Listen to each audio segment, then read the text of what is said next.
আসসালামু আলাইকুম, ঈদ মুবারক। আপনার এবং আপনার ফ্যামিলির সবাইকে আমার পক্ষ থেকে ঈদ মুবারক। 30টা রোজা রাখার পর মনের মাঝে একটা আলাদা শান্তি লাগে। খুব শান্তি। আমরা যাইলাম আজকে জামি মসজিদ। আমরা লগে আছে আমার বাতিজা রিয়ান, আমার রুমমেটারও আছেন 2 জন। খুব ভালো লাগে রে আল্লাহ, তাড়াতাড়ি দৌড়ো, পাইতাম না পরে আর জামাত। প্রথম অবস্থায় মন খারাপ লাগছে যে দেশের মানুষ ছাড়া, ফ্যামিলির মানুষ ছাড়া, বন্ধু বান্ধব ছাড়া ঈদ করবো, কিলা লাগবো না লাগবো। তারপর জামে মসজিদ যাওয়ার পরে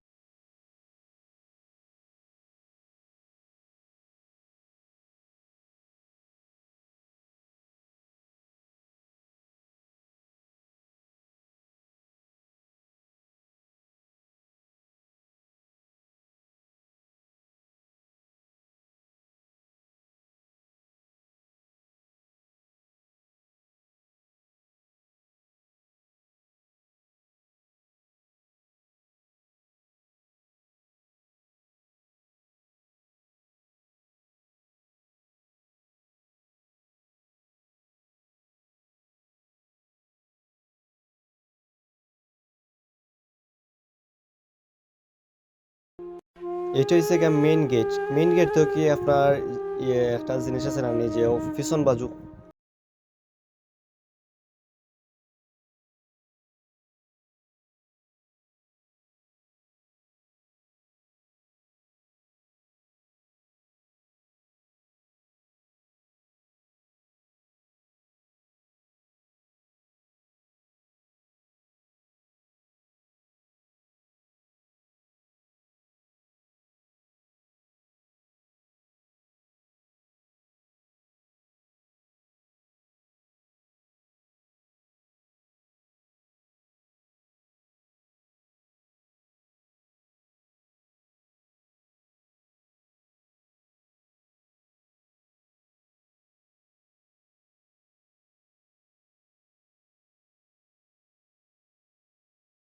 ভালো লাগছে, কারণ এক জায়গা থেকে যখন তার ঘুরাই আর আইতে পারবো কি না আইতে পারবো। আর আমার তো ডেট বেশি নাই, আমি আর ইন্ডিয়া থাকতে পারতাম না বেশি, কারণ আমার সপ্তাহ আইয়ার সপ্তাহে জিয়া খুব ভালো লাগে তারা বহাত গফ করা।